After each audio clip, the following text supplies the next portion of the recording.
All right, Rob G, I want you to jump in here on Micah Parsons and his this was just comments. This wasn't on the podcast, right? It was an interview. And he was saying that Joe Burrow, the Cincinnati Bengals quarterback, is his MVP. And let's take a listen. If Joe Burrow, his record is opposite, he'll be the leading runner for MVP. You know what I'm saying? So I still think he should be the MVP. Yeah, I mean, he's leading in passing yards, passing touchdowns. The year he's having, like Joe Burrow at LSU. I think this is what a healthy Joe Burrow looks like. So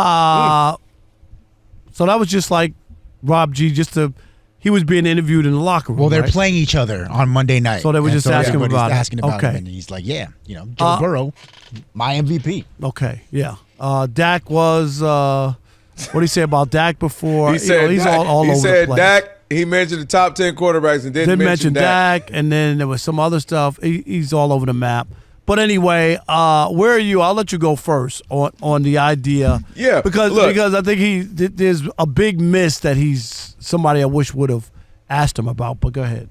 Well, I think the bigger question is to ask ourselves, writers, anybody is, are you okay giving an MVP to someone, specifically in football and basketball, because baseball is kind of a unique sport where, winning is a little bit different, but where they're not winning.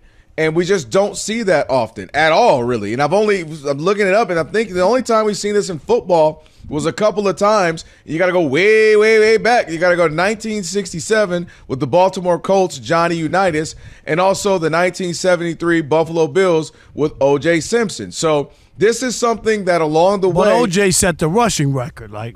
Exactly. He did. He did something remarkable. So, you have to go so far back, like I mentioned, 50-plus years to get an instance where NFL MVP was someone with a losing record. That's just not how we do things in any sport. And you've seen it even in the NBA where you don't see it that often either. You had one time where Russell Westbrook got it, but he was like an 8th seed, and they're like it was 6th seed, and that's one of the first times we'd ever seen that too. So we equate MVP with your team as winning, and you have to be a top 2-3 team in your conference, in your league, and that's just how we do it. Now, to be fair, ever so often we get an instance where you may want to change the rule, look at it and be like, you know what? Jerry West winning an NBA Finals MVP even though his team lost. That was a mistake and never happened again. That was ridiculous. Yeah, it never happened again. But I'm using it as an example of kind of this anomaly or something that hasn't happened in a very long time. You can make a case for Joe Burrow in that the man literally is saying, what more can I do? What more do you want from me? He is. If you look at his stats, it's remarkable what he's doing right now. He's at 30 touchdown passes. We've seen him throw. We mentioned all the time in a 3-game span, he had 15 touchdown passes, and 2 of those games were losses. So it's hard to say he hasn't been the MVP. Just the number that matters most is 8, and that's how many losses he has. 4 and 8. So he ain't gonna win it. But if there was ever a case where, someone was to say, hey, man, I'm just going by who looked the best when I watched him play, I can see somebody saying him. But he ain't going to win it because that's just not how we equate the thing. Well, here's my issue is when he played Lamar. Like, if you're going to talk about that, Lamar's team's gave up Joe Burrow 9 touchdowns in 2 games, right? Yeah. Okay, so Lamar could use the same excuse of, look how terrible my defense is, but guess what? They won those 2 games because of Lamar. So if you were to just look at that head-to-head and you're using the defense as an excuse for why Joe Burrow hasn't won, but why wouldn't you use that for the Ravens and their defense or the Ravens and their kicker who has missed so many field goals in games that they've lost this year as a reason or example why you should vote for Lamar as MVP? No, that's a fair case, and we've talked about it. Lamar for the most part, hasn't cost his team a game. In fact, they've cost him. You mentioned the kicking. You mentioned the defense. We even talked about his 3 interceptions that all hit receivers and bounced off of him.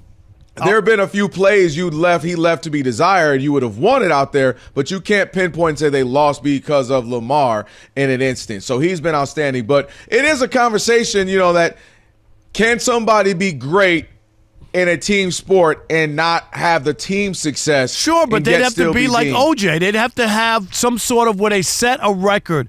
If you told me that Joe Burrow threw for 75 touchdowns, Yep, and they had a losing record.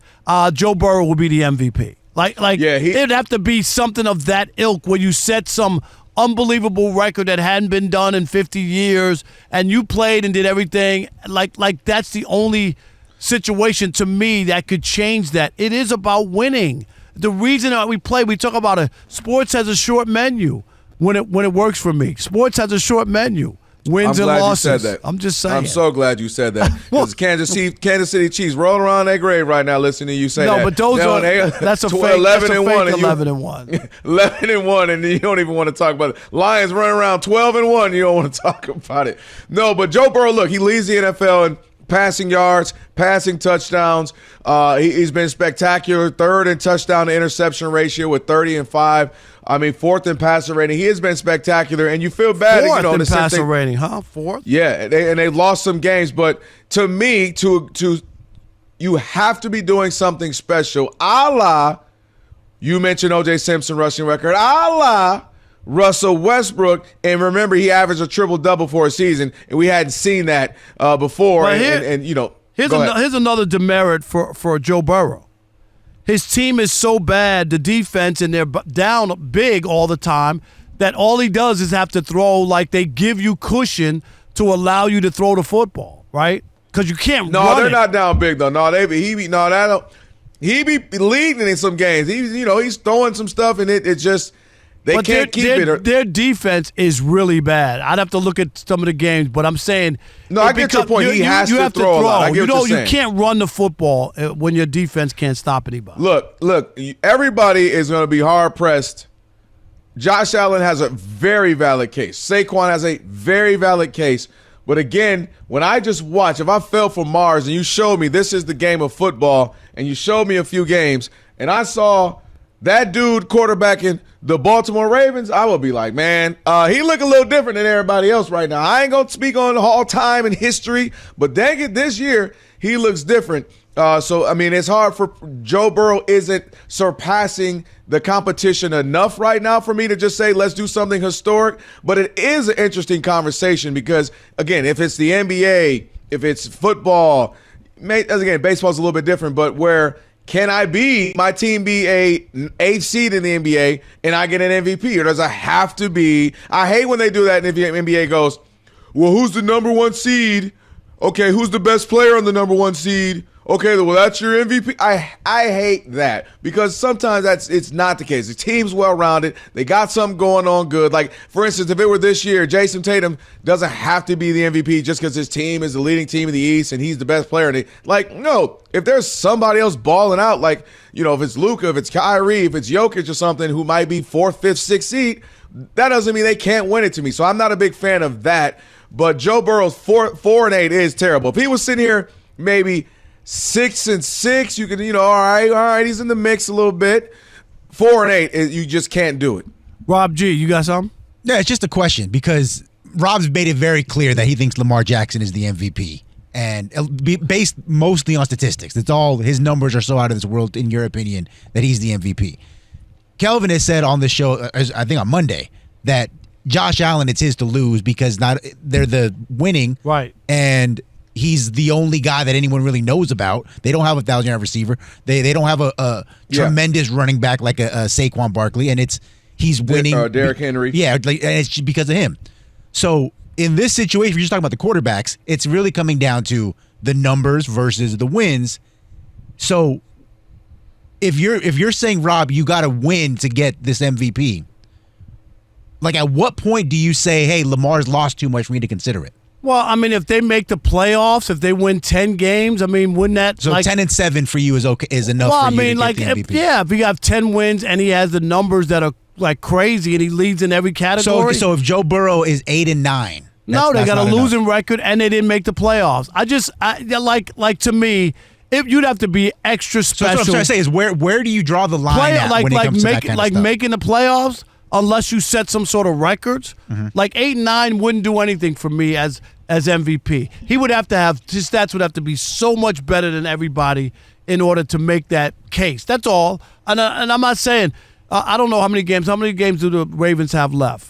So 4? I think it's 4. Yeah, 'cause they're Let's- bi- they're on a I'm bye glad you this said week. that. Yeah. If, So if if they they go win- 10-7, is it still Lamar?